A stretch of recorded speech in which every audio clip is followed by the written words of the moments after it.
Di dalam di sini berjamaah dari berbagai aspek secara umum. Berjamaah sholat, zikir berjamaah, terus kok nanti di bulan Ramadan pasti menemukan iftar jama'i, buka puasa berjamaah. Pokoknya dalam aspek kebaikan, dalam berbentuk jamaah, nah itu di situ ada keberkahan. Umpamanya kayak merayakan Maulid Nabi Muhammad SAW, terus juga merayakan Isra Mi'raj dan sebagainya, itu sebuah keberkahan di situ. Oh, perbuatan yang baik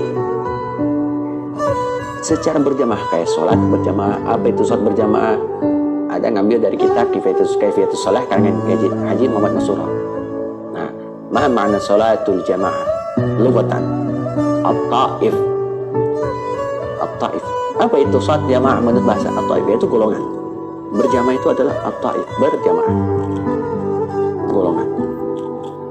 Wa sholatul jamaah istilahan, sholat berjamaah menurut istilah adalah rabtu sholatil ma'mumi bi sholatil imam. Menghubungkan antara sholatnya makmum dengan sholatnya imam. Nah, itu disebut sholat berjamaah. Itu khusus sholat berjamaah. Adapun juga di sini kita cari di sini bahwasanya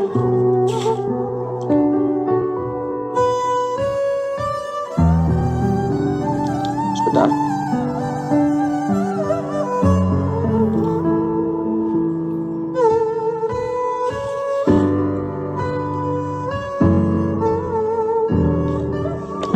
Di sini bahwasanya melakukan sesuatu secara berjamaah, baik sholat, setelah sholatnya itu ada wiridan itu berjamaah, kan, zikir secara berjamaah, di situ ada suatu keberkahan, di situ ada berkahnya.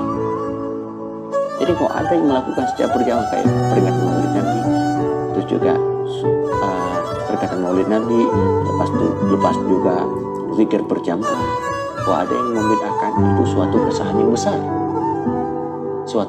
besar. Alaikum bil jamaah.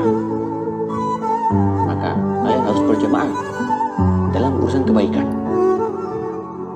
Misalnya kalau ada sesuatu, kalau ada iklan pengumuman, ayo kita kerja bakti, ayo kita gotong royong. Misalnya lagi ngebangun masjid, ayo gotong royong. Nah, kumpulan tersebut di situ ada keberkahan. Masya Allah. Barokah. Nah itu. Kalau ada yang bilang ini zikir berjamaah ini suatu kebid'ahan, bilang ini tidak ada dan Nabi, hati-hati. Itu sesuatu kesalahan yang besar. Nabi Muhammad SAW pernah mengajarkan zikir berjamaah. Pernah mengajarkan. Apa fungsi zikir berjamaah setelah sholat? Pertama, imam suara keras itu untuk apa? Untuk mengajarkan zikir kepada makmumnya. Seorang imam itu mengajarkan kepada makmumnya. Umumnya kalau zikir astaghfirullahaladzim li wali walidayya, itu secara tidak langsung imam itu mengajarkan zikir kepada makmum. Kalau yang tidak bisa zikir, jadi ngikut juga, itu manfaatnya. Imam yang ngajarin, makmum yang diajarin. Nah, itu suatu keberkahan yang sangat luar biasa. Itu al-barakatuh salah satu ini baru tentang jamaah. Belum tentang ininya, ibadah berjamaah dan sebagainya. Di dalam berjamaah ada kesatuan umat Islam, ada persaudaraan di situ. Allah Subhanahu wa taala berfirman, "Innamal mu'minuna ikhwah." Sesungguhnya orang yang beriman itu adalah yaitu saudara. Jadi antara umat Islam, antara orang yang beriman, semuanya itu adalah bersaudara. Itu semuanya bersaudara.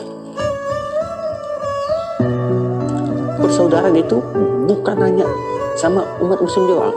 Ada 3 persaudaraan. Pertama, ukhuwah al-islamiyah. Persaudaraan dalam agama, yaitu umat Islam.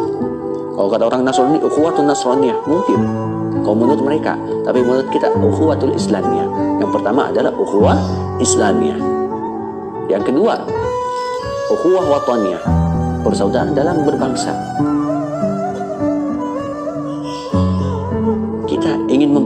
negara secara berjamaah. Ingin memerdekakan negara secara berjamaah.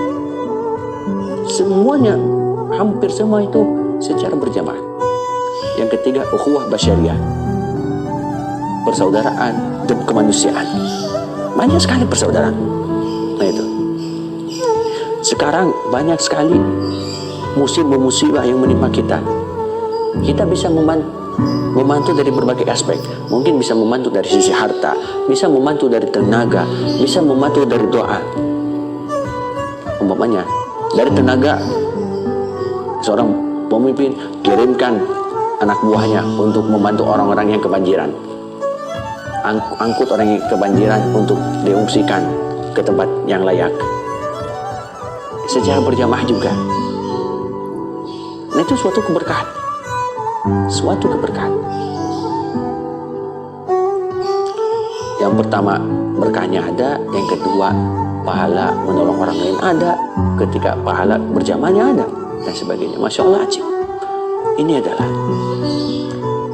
dalam kehidupan sosial pun juga itu disebut jamaah juga.